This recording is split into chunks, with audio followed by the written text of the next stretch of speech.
Mari kita buka kitab kita, Mazmur 92 ayat 13 sampai ayat 16. Ya, saya mulai ayat 13. Orang benar akan bertunas seperti pohon korma, akan tumbuh subur seperti pohon aras di Libanon. 14, saudara mulai.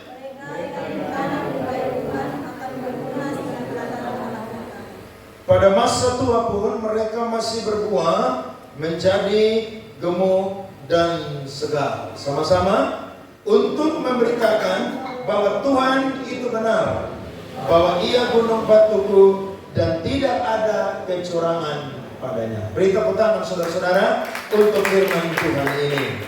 Di dalam dunia ini kita akan berjumpa dengan dua kelompok manusia. Kelompok yang pertama disebut kelompok orang yang jahat atau orang yang fasik. Sedangkan kelompok yang kedua adalah kelompok orang yang benar atau orang yang sudah dibenarkan oleh Allah, dan juga orang yang menjaga kehidupannya senantiasa benar di hadapan Tuhan.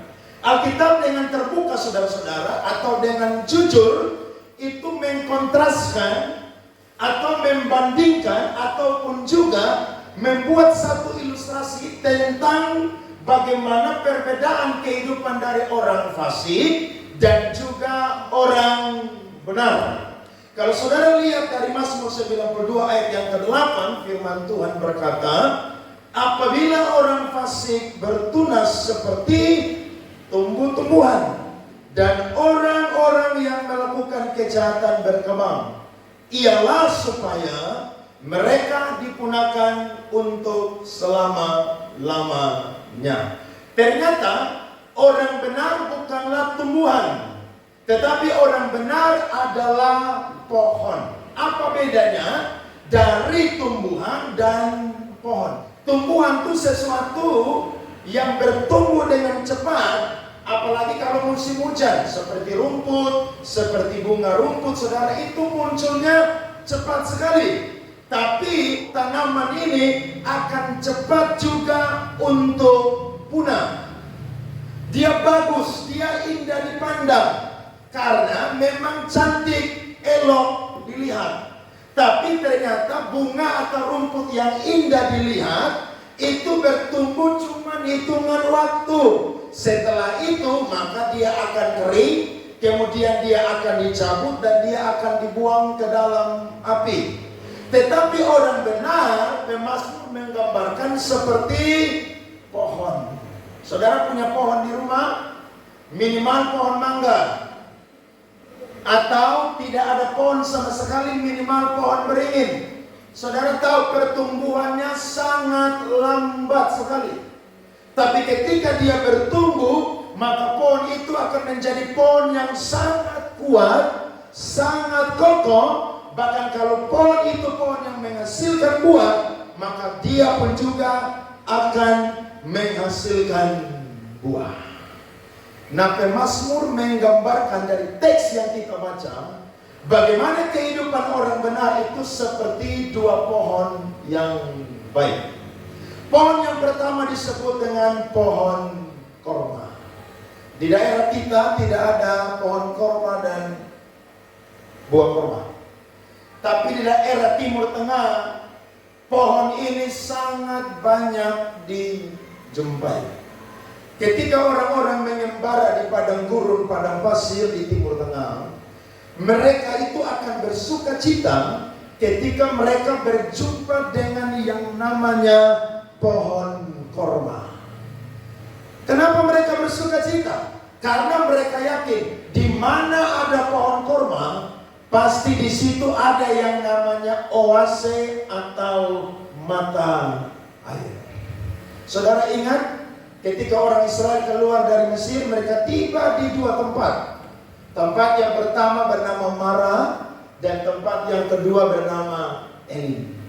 Di Mara mereka sungut-sungut, mereka comel dengan Musa, dengan Tuhan. Akhirnya Tuhan dengar pengeluhan mereka dan Tuhan tuntun mereka ke satu tempat namanya adalah Elim.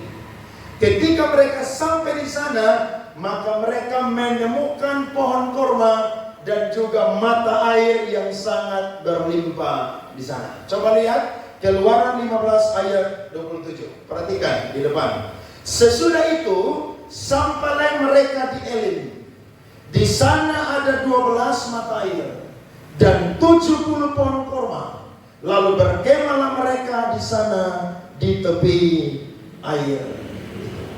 Jadi di mana ada pohon korma, pasti di situ ada mata air. Kenapa pemazmur menggambarkan hidup orang benar seperti pohon korma?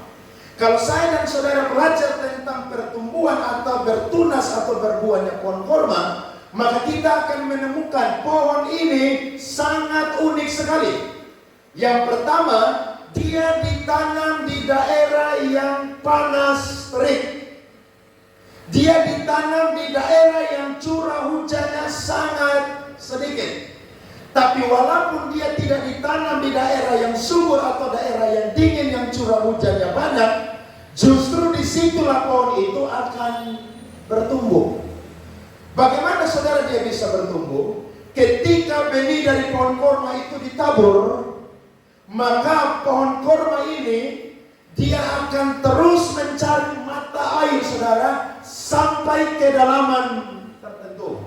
Ada orang-orang yang berkata bahwa pohon korma tidak akan bertumbuh sebelum dia mendapatkan kurang lebih mata air yang dalamnya kurang lebih 7 meter. Tapi ada juga yang berkata dalamnya sampai puluhan meter. Untuk apa? Supaya ketika dia sudah menemukan akar yang kuat atau dia sudah menemukan air yang banyak, maka akar-akarnya mengikat air yang ada. Dan dari situlah maka pohon korma ini mulai bertumbuh dan bertunas. Bahkan ketika mereka tanam pohon korma, mereka taruh batu di atas benih tersebut. Dan ketika pohon korma itu bertumbuh, maka batu yang ditutupi itu akan digeser oleh pohon korma yang bertumbuh. Saudara lihat, hidup kita bukan seperti tumbuhan. Hidup kita seperti apa saudara-saudara? Pohon korma. Jadi seakan-akan hidup kita ini bertumbuhnya lambat. Hidup kita ini seakan-akan bertunasnya lambat. Kita melihat orang fasik, kok mereka ini cepat sekali. Cepat berhasil, cepat sukses, cepat makmur. Tapi kok kita tidak pernah merasakan hal itu dengan instan. Saya mau bilang, kita bukan Kristen tumbuh-tumbuhan, tapi kita adalah Kristen pohon korma. Amin. Hidup kita walaupun ada di terik matahari, cuaca yang tidak baik, tapi kalau menemukan sumber air kehidupan yakni Tuhan, maka hidup kita pasti akan bertumbuh dan bertunas. Amin. Makanya kalau saudara baca Mazmur pandai sekali saudara menggambarkan tentang hidup orang benar dan orang jahat. Kenapa? Karena kadang-kadang sebagai orang percaya kita ini gampang sekali lemah, gampang sekali banding-bandingkan, gampang sekali putus asa, gampang sekali khawatir. Tapi ketika kita punya cara pandang bahwa kita adalah Kristen pohon korma, maka saya percaya kita akan jadi orang yang sungguh-sungguh kuat di dalam Tuhan. Pohon ini ketika dia bertumbuh, maka dia akan menghasilkan buah yang sangat manis. Dan buah ini kaya sekali dengan vitamin. Bahkan buah ini bukan hanya dinikmati oleh orang-orang yang ada di Timur Tengah. Kita pun sendiri orang Indonesia menikmati hasil daripada buah pohon korma. Saudara pernah nonton iklan? Dipanen di Arab, tapi diproduksi di mana? Indonesia. Jadi saya dan saudara menikmati hasil dari pohon korma. Ada yang sudah pernah makan buah pohon korma? Ada yang belum? Nanti saya beli buat saudara supaya saudara makan. Ya, tapi ganti uang. Buahnya manis, sehat, saudara-saudara. Sekalipun dia ada di panas terik, cuaca yang tidak baik, tapi dia tetap bertumbuh, bertunas. Karena dia mencari sumber air, ketika dia dapat, dia ikat dan akhirnya dia bertumbuh dengan baik. Sedangkan yang kedua, saudara-saudara, kehidupan kita pun juga digambarkan seperti pohon aras di Libanon. Kalau hari ini orang biasa bilang pohon cemara. Saudara, pohon ini bertumbuh sangat-sangat luar biasa. Dia bertumbuh di atas ketinggian 1.500 sampai 1.900 meter di atas permukaan air. Saudara bisa bayangkan, semakin pohon itu bertumbuh di tempat yang tinggi, maka pohon itu pun juga akan mudah sekali diterpa oleh angin badai yang sangat keras. Tapi yang luar biasa adalah pohon aras di Libanon, dia tinggi sekali, saudara. Bahkan dia ada di tempat yang tinggi, tapi yang anehnya dia tetap tumbuh subur di pegunungan Libanon. Mengapa demikian? Alkitab juga berkata bahwa pohon aras adalah pohon yang punya akar yang sangat kuat. Dia bertumbuh, saudara, tidak instan. Dia bertumbuh lama, tapi ketika dia bertumbuh, maka dia menjadi pohon yang paling tinggi dari semua pohon yang ada di Timur Tengah pada waktu itu. Tidak heran ketika orang-orang bangun istana pada zaman itu, satu kayu yang mereka pakai yang terbaik adalah kayu dari pohon aras. Bahkan ketika Salomo bangun bait Allah, dia minta kepada Raja Hiram untuk memberikan kepadanya kayu aras yang berlimpah. Kenapa? Karena kayu ini dipercaya sangat kokoh ataupun juga sangat kuat. Kurang lebih dia punya tinggi 27 meter dan dia punya lebar, saudara-saudara, kurang lebih 2 sampai 3 meter. Jadi kayu ini pun juga bisa dipakai untuk pintu-pintu gerbang di kota-kota pada zaman itu. Nah, hidup kita pun juga seperti Kristen pohon aras. Kita tumbuh subur di daerah yang dingin, bahkan kita ada di tempat yang ketinggian. Angin badai boleh datang, tapi karena kita ini adalah Kristen pohon aras, maka kita adalah orang-orang yang tetap berdiri teguh. Walaupun angin, badai, ujian, cobaan, tantangan apapun, saya dan saudara akan tetap jadi orang Kristen yang teguh berdiri. Sekali lagi, saya dan saudara bukan rumput atau bunga rumput yang indah dilihat, tapi saya dan saudara adalah pohon aras. Kita jadi orang Kristen yang berbeda dengan orang-orang yang tidak mengenal Tuhan. Kesimpulannya, kalau pohon korma bisa bertumbuh di daerah yang terik panas, dan juga pohon aras bisa bertumbuh di Libanon di cuaca yang dingin, maka saya dan saudara pun juga bisa bertumbuh bahkan berbuah ketika saya dan saudara ditanam di bait Tuhan. Perhatikan ayatnya yang ke-14. Mereka yang ditanam di bait Tuhan akan bertunas di pelataran Allah kita. Kalau saudara baca firman ini sekedar baca, saudara tidak akan tangkap poinnya. Tapi kalau saudara renungkan, mengapa saya dan saudara perlu ditanam di bait Tuhan? Saya mencatat, kehidupan kekristenan kita harus melewati proses ditanam di bait Tuhan, supaya saya dan saudara menjadi orang Kristen yang bertumbuh dan bertunas. Alasan yang pertama adalah karena di rumah Tuhan kita ditanam untuk berakar kuat dalam kebenaran. Orang Kristen tidak akan bertumbuh di tempat lain. Orang Kristen hanya bisa bertumbuh ketika dia ada di mana, saudara-saudara? Rumah Tuhan.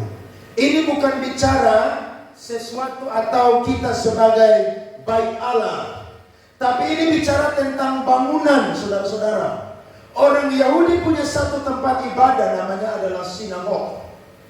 Di sinagog, saudara, mereka banyak melakukan hal-hal rohani yang membuat mereka bertumbuh dan juga berbuah. Apa itu? Yang pertama, saudara-saudara, di bait Allah atau di rumah Tuhan, di sana mereka tempat untuk beribadah atau berjumpa dengan Tuhan.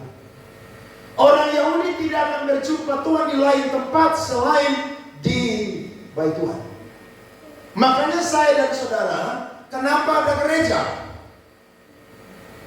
Karena di gereja saya dan saudara akan berjumpa dengan Tuhan. Agama dibuat supaya orang bisa mencari Allah dan tahu identitasnya.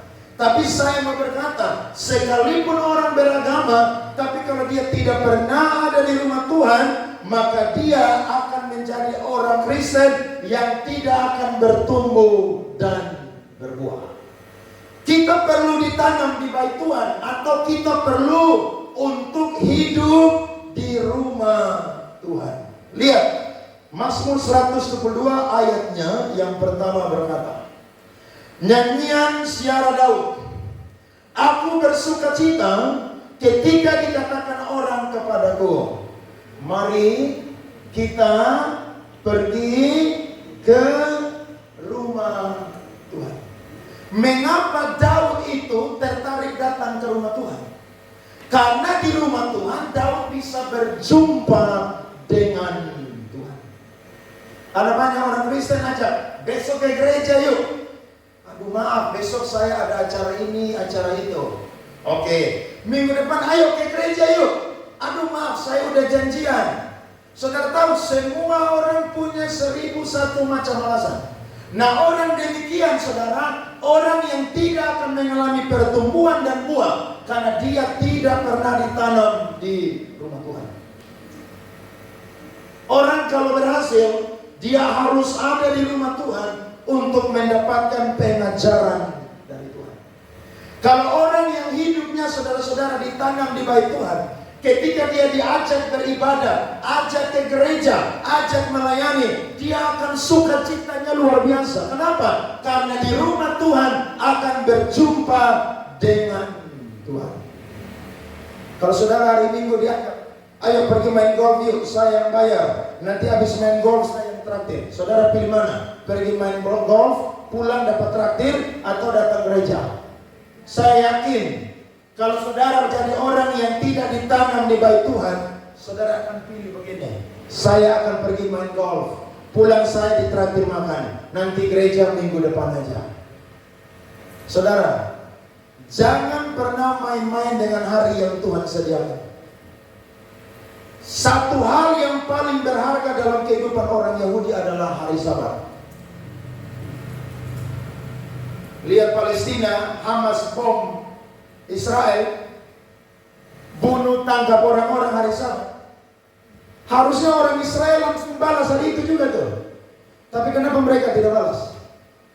Karena hari Sabat dilarang melakukan kegiatan apapun.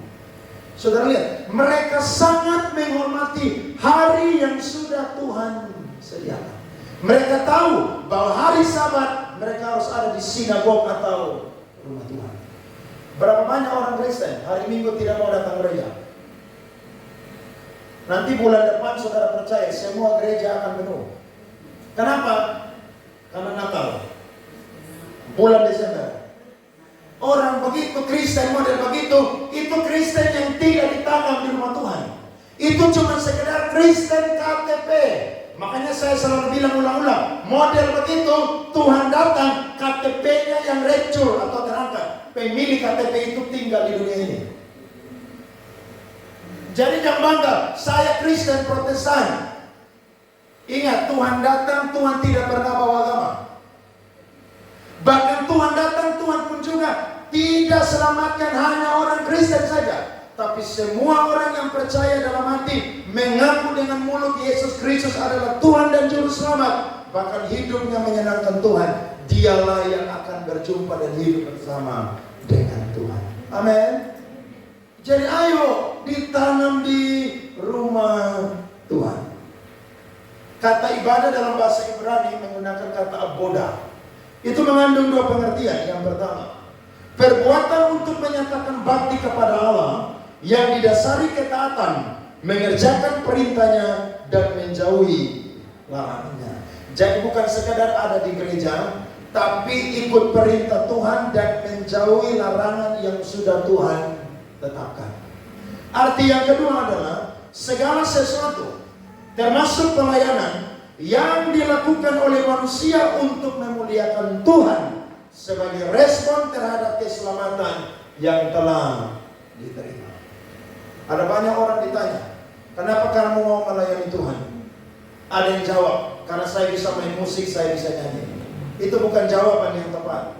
Jawaban yang tepat adalah, saya mau melayani Tuhan karena Tuhan sudah menyelamatkan saya.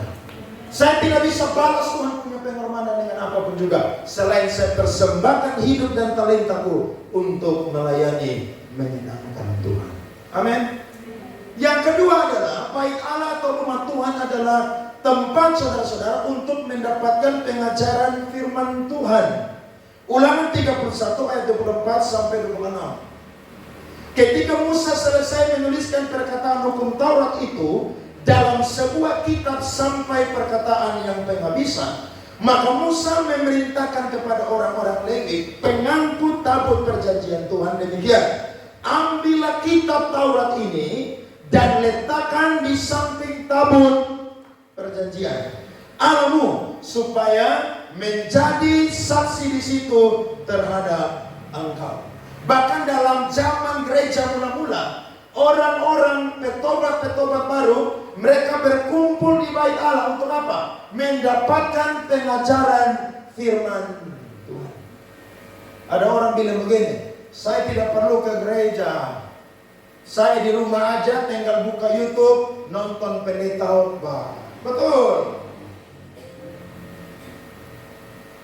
Tapi ingat, lu mati lu minta pendeta kubur selalu. Atau nanti lu pengibadah pemakaman lewat YouTube. Minta pendeta itu atau gereja itu yang kubur lu. Tuhan bangun gereja itu tujuannya supaya orang Kristen dapat pengajaran firman Tuhan. Senjata utama dari gereja atau senjata yang paling penting dalam pelayanan gereja adalah pelayanan firman Tuhan. Pujian penyembahan penting, tapi itu bukan yang utama. Doa penting, tapi itu di balik layar. Tapi yang selalu orang dengar adalah apa? Pengajaran firman Tuhan. Makanya Yesus bilang, kalau ada orang yang sesatkan salah satu anak kecil ini, ikat lehernya dengan batu kilangan, kemudian buang dia di mana? Laut. Karena pengajaran firman itu benar. Saudara dengar firman salah, tingkah laku akan salah. Tapi kalau saudara dengar firman yang benar, tingkah laku pun juga akan benar. Nah, bagi orang Israel, rumah Tuhan, bait Tuhan adalah tempat untuk mendapatkan pengajaran. Yang ketiga, bait Allah adalah tempat berdoa kepada Allah. Saya suka dengan Mazmur yang Daud tulis, saudara-saudara. Mazmur 18 ayat yang ke-7. Ketika aku dalam kesesatan, aku berseru kepada Tuhan. Kepada Allahku aku berteriak minta tolong. Perhatikan teks ini. Ia mendengar suaraku dari apa, saudara? Baiknya. Teriakku minta tolong kepadanya sampai ke telinganya. Jadi bait Allah adalah tempat orang berdoa. Makanya gereja yang hidup adalah gereja yang berdoa. Kemarin saya ikut pertemuan, saya sudah saksikan dari Jumat kemarin. Ada hamba-hamba Tuhan datang dari Jakarta. Saya agak sedikit skeptis atau ragu dengan kesaksian mujizat-mujizat, perkara-perkara adiprodati atau supranatural, mujizat-mujizat. Tapi saya belajar dari hamba Tuhan dan gereja ini. Mereka hebat sekali. Saudara tahu, mereka tiap hari doa pagi dari hari Senin sampai hari Sabtu. Yang ikut doa pagi bukan oma-oma, bukan opa-opa yang paling banyak.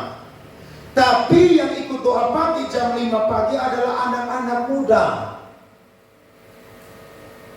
Saudara pernah ada di gereja-gereja yang doa paginya dihadiri anak muda? Lebih banyak yang hadir usia berapa? Usia emas.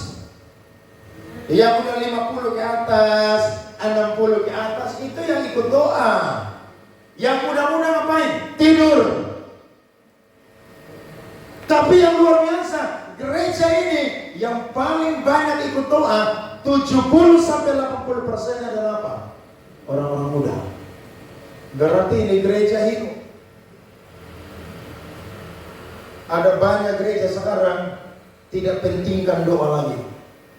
Yang mau melayani datang hari Minggu langsung main.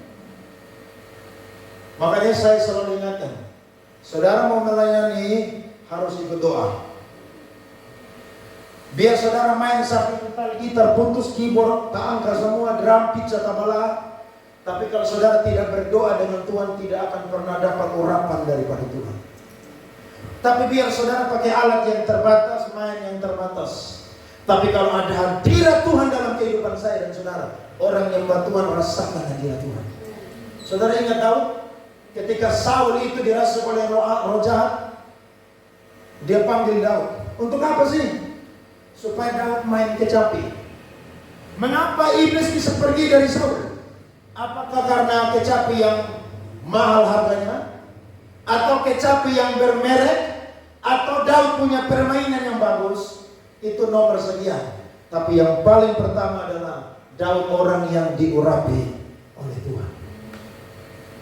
Ketika dia main, roh jahat yang ada dalam Saul itu pergi. Mengapa demikian? Karena Daud seorang pendoa yang luar biasa. Ketika ada pergumulan, dia tahu bahwa di bait Tuhan adalah tempat di mana dia berdoa dengan Tuhan. Nah, kadang-kadang kita nih kalau datang gereja, aktif di gereja, banyak orang yang sindir kita. Banyak orang yang bilang, kamu tinggal di gereja aja deh.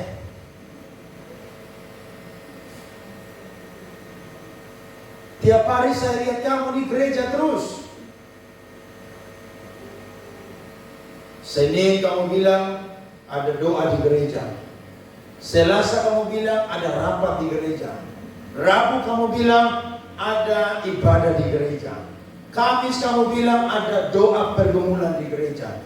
Jumat kamu bilang ada doa puasa di gereja. Sabtu kamu bilang ada ibadah pemuda di gereja. Hari Minggu lagi kamu ibadah. Ibadah 1, ibadah 2, pulang tidur siang, sore datang ibadah ketiga lagi.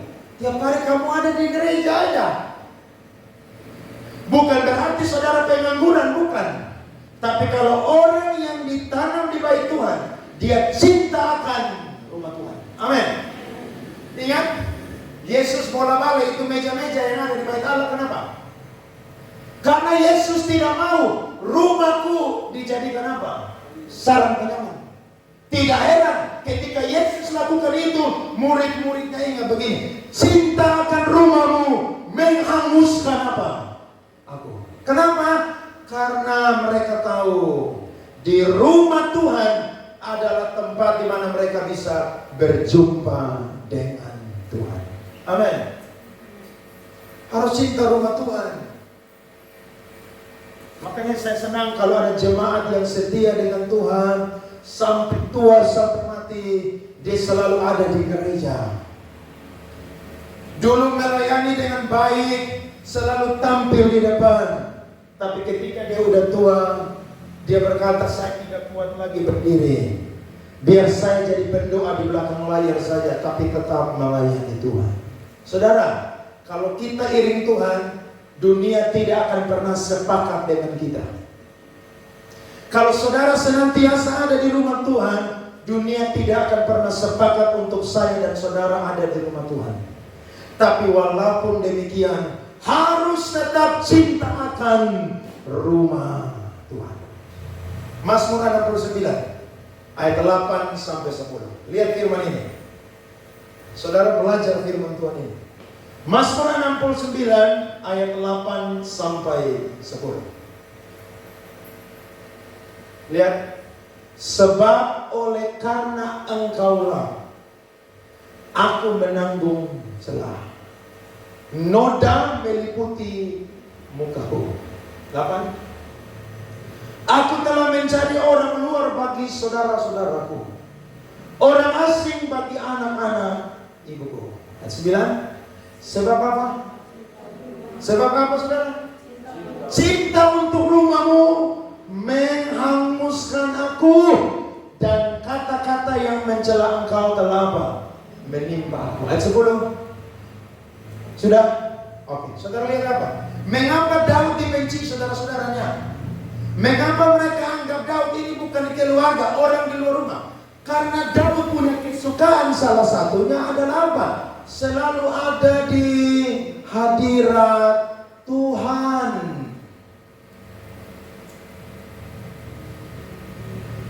Daud dari gembala kambing domba sampai diurapi menjadi calon raja, sampai menjadi raja, sampai dia tua dan sampai dia mati, kesukaannya adalah selalu ada di bait Tuhan. Tidak heran Daud bilang apa? Ayatnya yang ke-15. Pada masa tua pun mereka masih apa? Berbuah, menjadi gemuk dan segar, untuk memberitakan bahwa Tuhan itu benar, bahwa Ia gunung batuku dan tidak ada kecurangan padanya. Gemuk dan segar ini bukan bicara arti jasmani atau tubuh saya dan saudara jadi gendut gemuk, bukan. Tapi iman kita, rohani kita, saudara, itu menjadi orang yang sehat, yang kuat, yang kokoh di dalam Tuhan.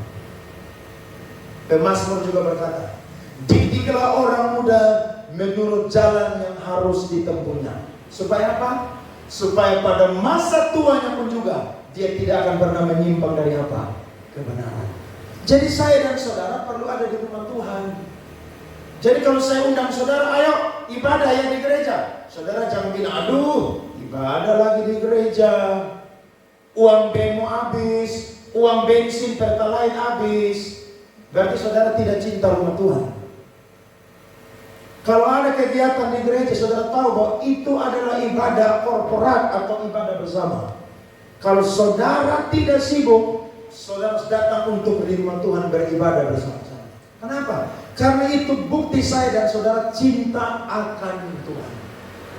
Bagaimana orang bisa bilang cinta Tuhan tapi dia tidak cinta dengan rumah Tuhan? Tidak mungkin, saudara. Karena di rumah Tuhan, Tuhan hadir di sana dan Tuhan akan menyatakan kuasanya bagi saya dan juga saudara. Jadi alasan yang pertama, mengapa kita harus diproses, ditanam di rumah Tuhan? Karena di rumah Tuhan saya dan saudara akan berakar kuat di dalam Tuhan. Orang fasik ketika dapat tantangan sangat mudah meninggalkan Tuhan. Bahkan orang yang datang gereja aja sekedar datang, dapat tantangan mudah sekali tinggalkan Tuhan. Tapi orang yang cinta akan bait Tuhan, ditanam di bait Tuhan, dia akan menjadi orang yang sungguh-sungguh menghasilkan buah yang menjadi berkat bagi banyak orang. Yang kedua, mengapa kita harus melewati proses ditanam di rumah Tuhan? Yang kedua adalah di rumah Tuhan kita dibentuk terus-menerus untuk menjadi hamba yang berkualitas. Saudara ingat tentang satu orang namanya Samuel. Samuel ini anak yang didapat karena hasil doa. Mamanya berjanji, kalau Tuhan kasih saya anak laki-laki, saya akan beri dia kembali kepada Tuhan. Dan betul, Tuhan kasih Hana seorang anak laki-laki, namanya adalah Samuel. Ketika Samuel mulai bertumbuh, maka Samuel diantar, dia tinggal di rumah Tuhan. Pada waktu itu, saudara, rumah Tuhan dan tabut perjanjian ada di satu tempat, namanya adalah Silo. Alkitab berkata, Samuel setiap malam tidur di mana saudara? Rumah Tuhan. Apa pekerjaan Samuel? Pekerjaannya sangat-sangat biasa.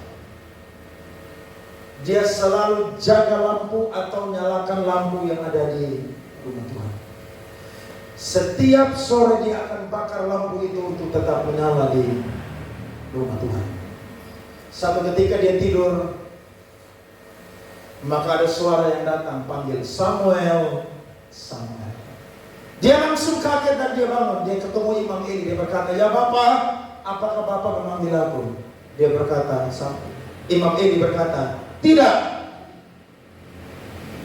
Pergilah kembali tidur. Kemudian yang kedua pun juga panggil dia. Sama pun juga. Dia berkata, tidak. Kemudian yang ketiga Tuhan panggil yang sama juga. Dan dia berjumpa dengan Imam Eli. Dan Imam Eli berkata, tidak. Tetapi Imam Eli sadar bahwa yang panggil dia bukan manusia, tapi yang panggil Samuel adalah siapa saudara? Tuhan yang panggil. Maka Imam Eli berkata, kalau dia panggil lagi, engkau berkata, ya ini aku, Samuel. Dan Alkitab mencatat, Samuel menjadi seorang hamba yang berkualitas. Apa yang berkualitas dari Samuel? Saya catat saudara, Samuel menjadi hamba Tuhan yang punya karakter yang berkualitas. Anak Imam Eli namanya Hofni dan Pinehas. Ganti mic.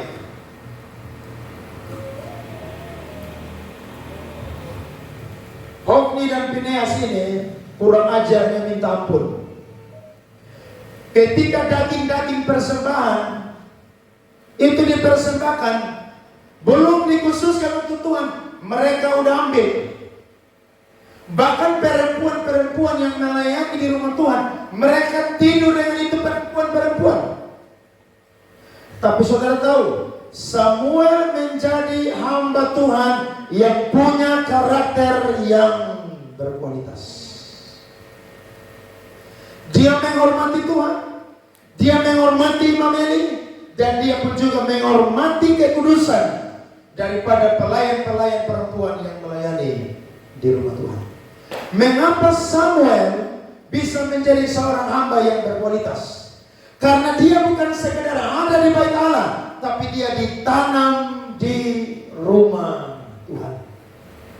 Orang kalau ditanam di rumah Tuhan, dikencot di rumah Tuhan, dibentuk di rumah Tuhan, dia akan jadi hamba Tuhan yang berkualitas.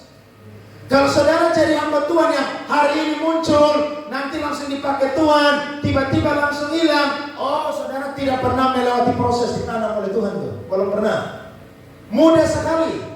Bahkan ada banyak orang jadi hamba Tuhan gampang, tidak perlu sekolah teologi, ya, yang penting fasih lidah, yang penting dia punya karisma, langsung jadi hamba Tuhan. Banyak orang ikut dia, tapi hitungan tahun dia akan tenggelam. Kenapa? Karena dia tidak punya karakter yang berkualitas. Tapi Samuel, dia punya karakter yang sangat berkualitas. Makanya saudara yang melayani di sini harus ditanam di tempat ini. Saudara harus aktif di gereja. Saudara harus mau dibentuk di rumah Tuhan. Kalau saudara tidak mau dibentuk di rumah Tuhan, saudara akan jadi pelayan Tuhan, tidak akan berkualitas. Percaya? Tuhan tidak akan pernah pakai kita dengan perkara-perkara yang lebih besar kalau kita tidak ditanam di rumah Tuhan. Coba lihat 1 Samuel pasal 3 ayat 19 sampai 21. Alkitab berkata, dan Samuel makin besar, dan Tuhan menyertai dia, dan tidak ada satupun dari firman itu yang dibiarkannya gugur. Maka tahulah seluruh Israel dari Dan sampai Berseba. Orang Israel punya tanah, punya luas, itu dari Dan sampai Berseba, atau dari utara sampai selatan. Kalau Indonesia dari mana saudara? Sabang sampai mana? Merauke. Samuel dipakai menjadi berkat untuk semua Israel. Lanjut. bahwa kepada Samuel telah dipercayakan jabatan Nabi Tuhan. Dan Tuhan selanjutnya menampakkan diri di Silo, sebab ia menyatakan diri di Silo kepada Samuel dengan apa? Perantaraan firman-Nya. Padahal pada zaman itu tidak ada firman Tuhan, nubuatan tidak ada, tapi ada satu orang yang dipercaya oleh Tuhan untuk mendapatkan firman Tuhan. Namanya adalah siapa, saudara? Samuel. Saudara mau jadi hamba Tuhan yang berkualitas, ditanam di rumah Tuhan. Saya ingat satu hamba Tuhan namanya John Piper. Dia teolog yang sangat hebat, saudara. Satu kali ketika dia pimpin ibadah perayaan kaum wanita di gerejanya, John Piper khotbah tentang ibunya yang hebat. John Piper berkata, dulu waktu saya masih kecil, ibu saya tidak pernah memarahi saya, apalagi memukul saya ketika baju saya dikotori oleh mainan ataupun juga makanan atau minuman. Tapi ibu saya akan marah saya, bahkan pukul saya ketika hari Minggu saya tidak mau pergi ke gereja dan sekolah minggu. Kenapa ibunya menganggap bahwa sekolah minggu penting, saudara? Karena di sekolah minggu lah John Piper ditanam sejak kecil. Makanya orang kalau tidak ditanam dari kecil di rumah Tuhan, dia akan jadi liar, dia akan jadi pemberontak, dia akan jadi orang yang sembarangan. Kenapa? Karena tidak ada firman yang pernah dia rekam dalam kehidupannya. Tapi kalau dia ditanam di rumah Tuhan sejak masa kecil, dia akan jadi hamba Tuhan yang berkualitas. Saya kesaksian Pak Rubin Ali, sekarang ketua Sinode GBI. Dia cerita bapaknya bernama Pendeta Julius Ishak Abraham. Saudara tahu, banyak hamba Tuhan dari kampung-kampung hampir setiap bulan datang ke gereja mereka. Bapaknya selalu undang untuk khotbah 1 bulan 1 kali. Dan setiap kali pulang, bapaknya selalu kasih beras, kasih pakaian bekas, bahkan kasih persembahan kasih.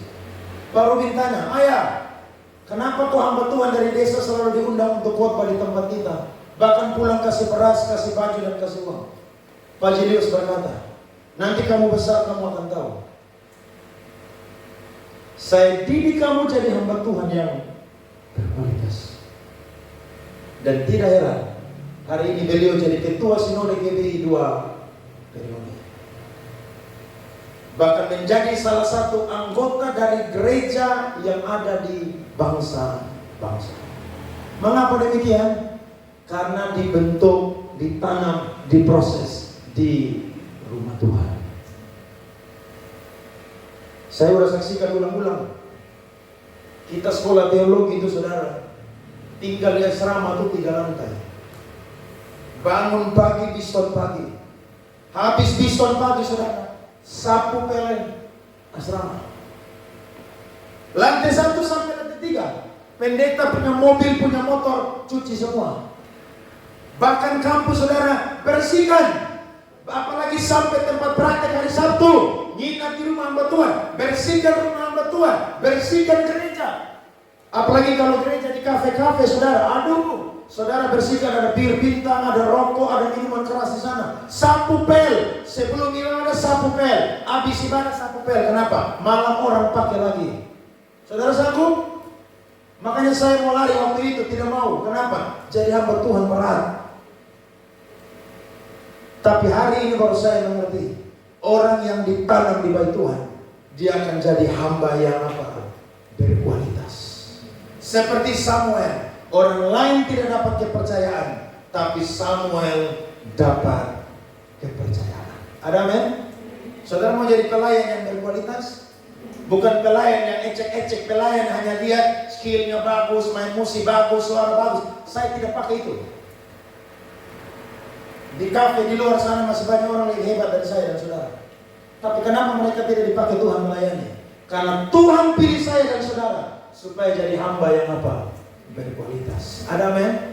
Bahkan saudara melayani tidak perlu dilihat di sini. Sapu pel ini ruangan, ya, guling kabel, ya, lap kaca, tidak usah dilihat. Yang penting Tuhan lihat saya dan saudara. Satu saat Tuhan akan promosi kita. Ada amin? Samuel cuma tinggal di rumah Tuhan. Dia punya karakter yang luar biasa. Dan yang kedua, saudara-saudara, Samuel menjadi seorang yang beriman dan punya karunia yang berkualitas. Alkitab mencatat ada banyak tokoh-tokoh iman.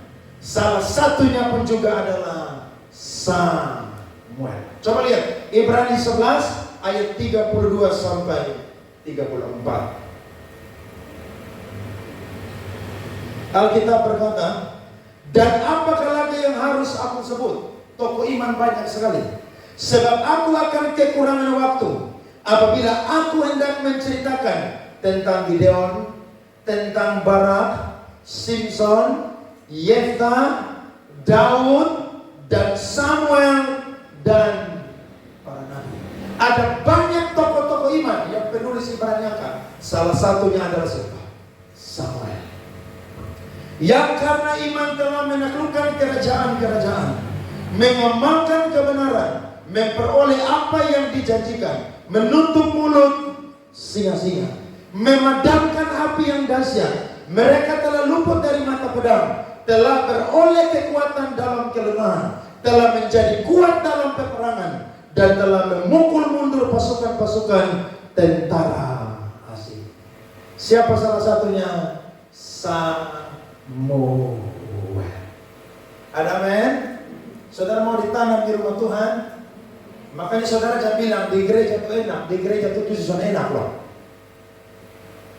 Sebentar saudara dimarahin saya, sebentar saudara dikritik saya, sebentar saya udah yang namanya buat saudara rasa aduh, kayaknya saya mau menyerah aja deh.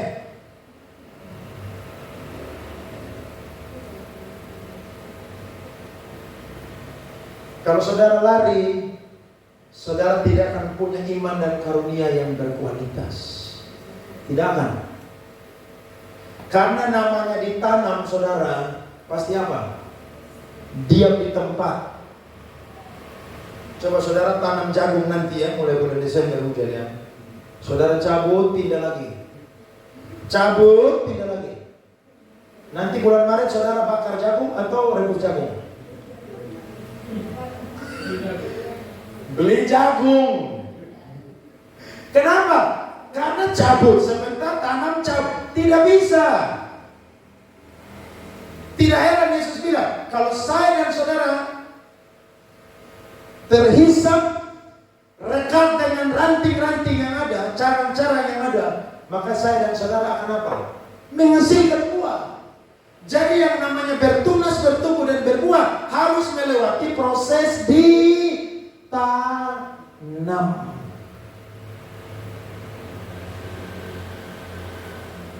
Saya mau lihat nanti 20 tahun, 30 tahun ke depan saudara masih ada di KPC. Amin. Saudara mampu bertahan? Berat saudara. Tapi harus melewati yang namanya proses ditanam. Dan hari ini kalau saya dan saudara belum lihat bertunas, bertumbuh dan berbuah, sabar. Amin. Karena pohon selalu tumbuhnya lambat. Tapi ketika dia sudah bertunas, bertumbuh dan dia berbuah, maka dia akan menghasilkan buah yang lebat, yang manis dan menjadi berkat bagi banyak orang. Ada amin? Saya suka makan satu buah namanya buah duren. Itu buah enak sekali. Tanya Beni itu, duren tumbuhnya lama sekali. Dia bisa mulai besar saudara di atas 5 tahun. Tapi ketika dia mulai masuk usia 10 tahun, dia mulai berbuah. Sampai ratusan tahun pohon duren tidak akan punah. Justru dia akan terus menghasilkan buah. Kenapa? Ya karena dia pohon. Tapi kalau dia rumput, saudara lihat bagus ya, musim hujan tumbuh. Nanti musim panas, apalagi di Kupang, matahari satu orang dapat satu, langsung dia kering. Dan nanti saudara cabut, saudara langsung bakar. Betul? Jadi orang dunia tuh kelihatannya indah, bagus, diberkati, sukses. Alkitab bilang, mereka dipersiapkan untuk kebinasaan. Tapi orang benar, mereka tua juga akan menjadi gemuk dan segar. Bahkan mereka akan memberitakan bahwa Tuhan itu setia. Ada amin? Nanti saudara tua baru saudara bilang ke anak cucu. 20 tahun yang lalu, saya ingat firman disampaikan oleh Bang Andre. Orang benar itu bukan tumbuhan, tapi orang benar itu apa? Pohon. Lambat bertumbuh, tapi ketika dia bertumbuh, dia berbuah menghasilkan buah. Saya dan saudara menikmati. Bahkan ada banyak orang yang menikmati. Saya percaya pagi hari ini saya dan saudara dikuatkan oleh firman Tuhan. Ada amin? Kita bukan Kristen tumbuh-tumbuhan, tapi kita adalah Kristen pohon. Kita seperti pohon aras, kita seperti pohon korma. Kita harus melewati proses ditanam di bait Tuhan, supaya kita jadi orang-orang yang menyenangkan dan memuliakan Tuhan. Tuhan berkati kita semua. Beri tepuk tangan untuk firman Tuhan. Mari bangkit berdiri, saudara.